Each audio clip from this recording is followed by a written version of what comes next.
Dadah, ya. Tadi kita berangkat lewat Mauk. Sekarang kita pulangnya lewat jalan raya. Iya, tadi juga jalan raya. Lewat ini. Kita lewat Balaraja. Jadi sekarang kita lewat jalan arteri utama, Pantura Utama.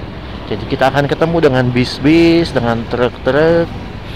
Kalau lihat di Google Maps, jarak tempuhnya itu sekitar 80 kilo.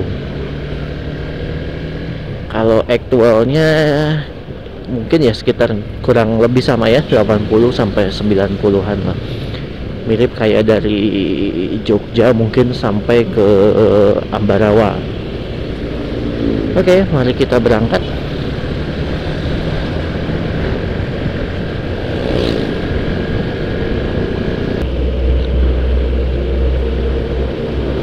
Truk-truknya banyak karena memang ini daerah jalan lintas utama, banyak pabrik dan penghubung antara Jakarta dengan Pelabuhan Merak. Jadi kendaraan berat atau kendaraan apapun itu yang hendak menyeberang melalui ke Sumatera harus melalui jalur ini, kecuali lewat tol ya.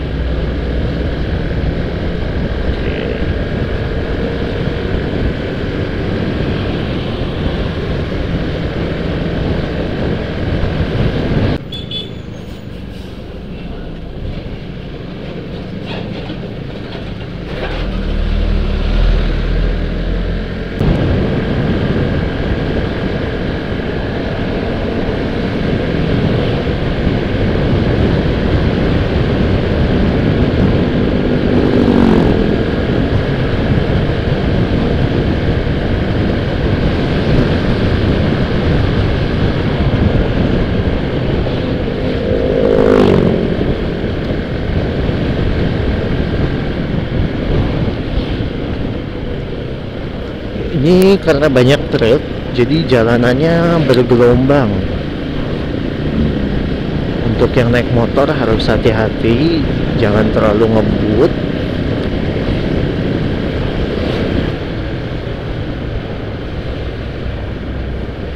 Satu sisi jalan bergelombang ini bikin nggak ngantuk ya. Cuma kalau kita meleng malah jadi bahaya. Apalagi kiri kanannya banyak truk. Bergelombang. Iya.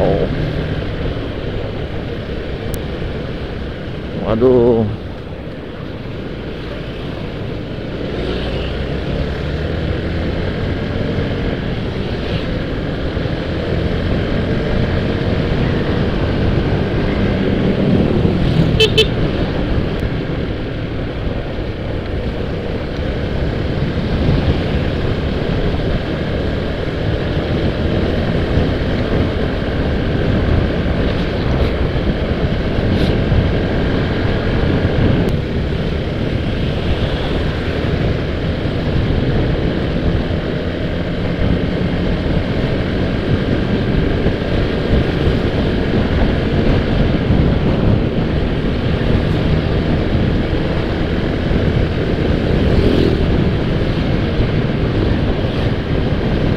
Biar nggak ngantuk, kita dongeng sedikit tentang sejarah ya.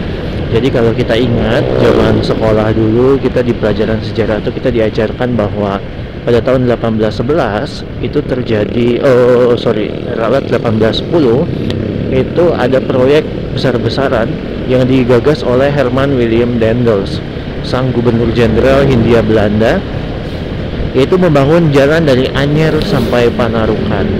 Nah, kenapa waktu itu Daendels tuh ngekeh ya, ingin membangun jalan raya super panjang itu, yang pada akhirnya dikenal juga dengan nama Jalan Raya Pos ya.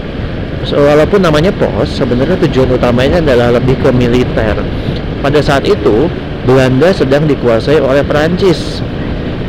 Nah, Perancis sendiri adalah musuh dari Inggris. Kita tahu bahwa pada tahun 1810-an, itu antara Perancis dan Inggris sedang berebut hegemoni. Inggris sendiri sudah berkuasa di Malaya. Ya, waktu itu ada Thomas Stamford Raffles, itu dia sedang bertugas di Pineng, di Pulau Pineng. Dan untuk mencegah serangan Inggris atas Jawa, maka Daendels berpikir ini harus ada sebuah jalan yang bisa menolong alur militer dan logistik itu bisa berlangsung dengan cepat gitu ya. Nah, tahun itu belum ada kereta api 1810 ya, sehingga akhirnya diperintahkanlah sebuah proyek pembangunan jalan sepanjang 1000 km dari Banten di Anyar sampai Panarukan di Jawa Timur. Nah, ruas yang kita lalui ini adalah ruas dari Anyar sampai dengan ke Batavia. Nah, pada zaman itu, kalau tidak salah saya baca dari bukunya Opa Pramudia Anantatur, disebutkan bahwa perjalanan dari Anyer sampai Batavia itu biasa memakan waktu 1 sampai 2 hari. Itu. Dan kondisi jalan di sini karena konturnya datar, jadi tidak diperlukan sebuah upaya yang benar-benar ekstra ya dalam pembangunannya. Itu. Jadi jalannya udah ada, lebih dikeraskan aja ya. Jadi jalan tanah itu mulai dipadatkan sehingga memungkinkan untuk kereta kuda berjalan lebih cepat. Itu. Dan di segmen ini tetapi kita tahu di sejarah sendiri mencatat ya bahwa pada akhirnya pasukan Inggris itu mendaratnya pada Agustus tahun 1811 itu di Cilincing di Batavia atau Jakarta pada masa kini. Dan tanpa perlawanan yang berarti, Kastil Batavia, pusat kota Batavia itu dengan cepat dikuasai oleh Inggris. Tuh. Lalu setelah akhirnya Batavia dikalahkan oleh Inggris, itu menandai dimulainya sebuah periode penjajahan singkat Inggris atas Jawa, yaitu berlangsung selama 5 tahun dari 1811 sampai dengan 1816. Jadi kalau kita mau ke Rangkas Bitung, ini kita bisa belok ke kanan. Tuh. Ini tadi kita udah lewatin Tugu Perbatasan masuk Kabupaten Tangerang. Nah, di sini jalannya udah lebih enak sih. Ini udah di beton, jadi gak terlalu bergelombang. Walaupun di tengah-tengahnya ini banyak tambalan ya, jadi tetap kudu waspada.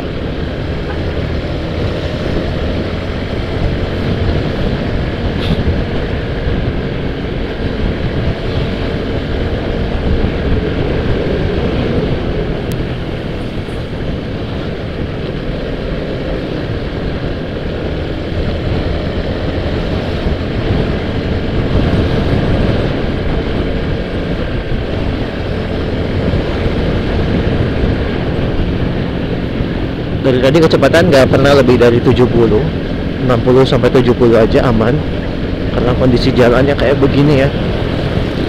Kalau lebih mulus sih berani lah 80 sampai 90. Sayang roda bannya, takut laker atau bearingnya kena nih kalau nabrak lubang terlalu kenceng.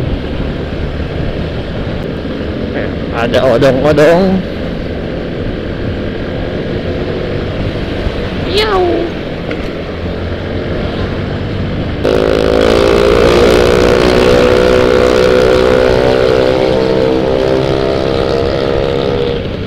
Ini jalan arteri tapi banyak banget yang nggak pakai helm, sungguh rawan ya.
Ini bapak angkotnya nyupir sambil bawa anak.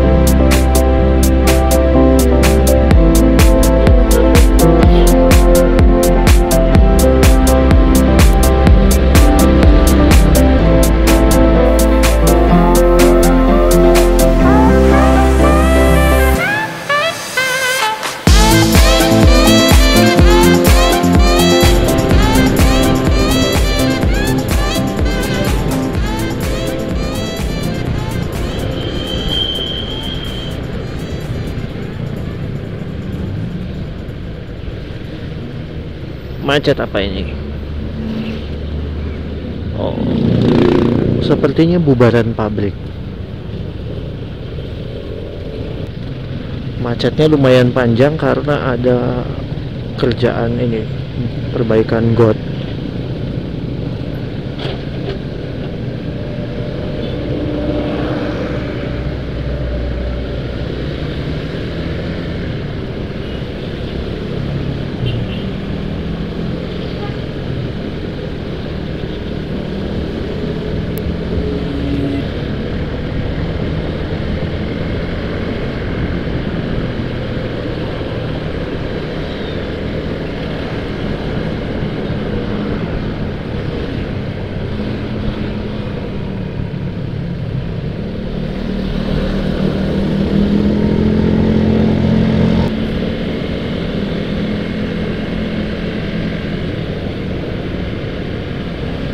Total tadi kita berangkat dari Serang setengah 4, setengah 5, setengah 6, 2 jam 15 menit perjalanan non-stop, kita tidak ada berhenti.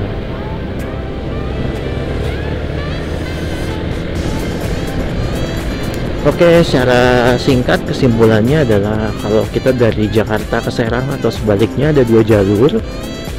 Kita bisa lewat jalur utama lewat Balaraja, atau lewat jalur alternatif yang relatif lebih sepi, yaitu lewat Mauk. Jalannya memang lebih sempit ya, dan pemandangannya lebih bagus sih ya, karena kiri kanannya sawah. Cuma dari arah Jakarta sampai nanti ke Sepatannya itu lumayan padat, sampai ke Mauk juga. Baru selepas Mauk kita akan menemui pemandangan yang oke, seperti di video yang sebelumnya saya upload.